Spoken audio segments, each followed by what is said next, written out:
Bismillah walhamdulillah amma ba'du. Bagaimana anak-anakku kabarnya kalian semua?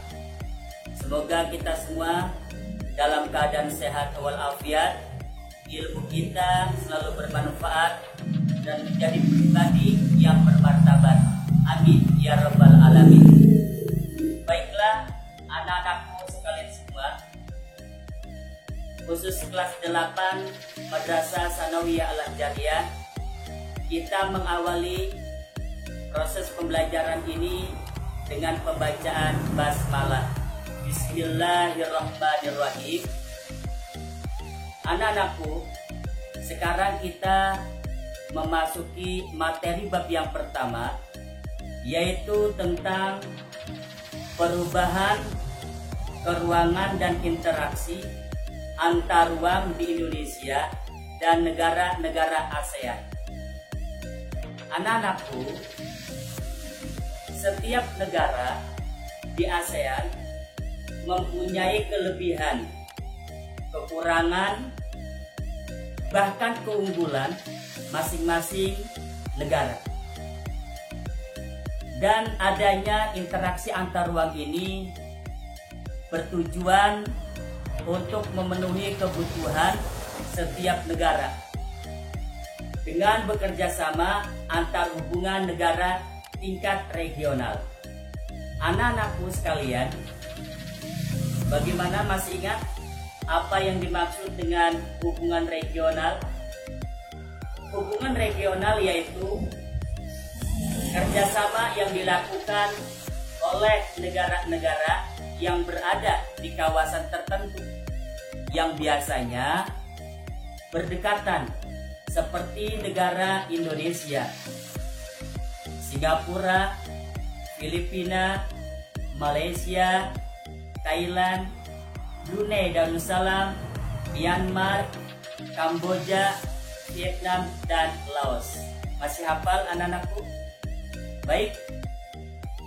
Sehingga dari sekian negara terdekat itu terbentuklah sebuah organisasi tingkat Asia Tenggara dengan nama apa nak?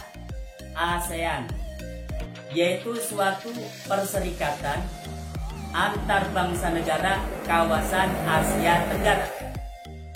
Tentu yang selama ini yang kita kenal dengan singkatan yaitu Association of Southeast Asian Nations. Apa nak? Association of Southeast Asian Nations. Dan yang lebih terkenal lagi dengan sebutan Deklarasi Bangkok of Thailand yang terjadi pada tanggal 8 Agustus 1967 Masehi.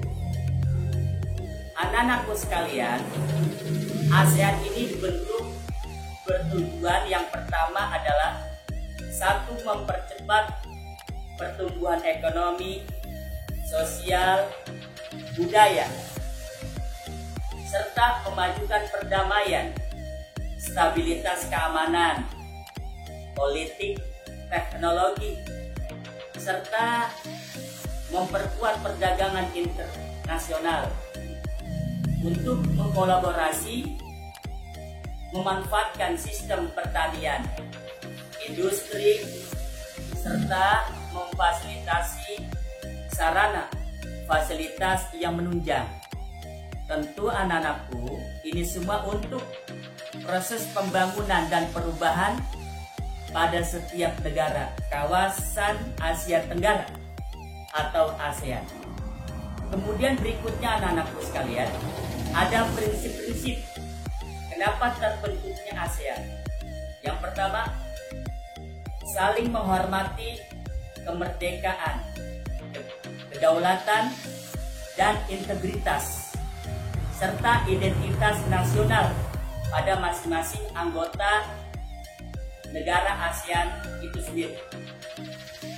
Tidak ada terjadinya intervensi, tekanan dari negara lain, dan menyelesaikan perbedaan konflik secara baik, damai, bekerja sama secara efektif antar bangsa negara kawasan ASEAN.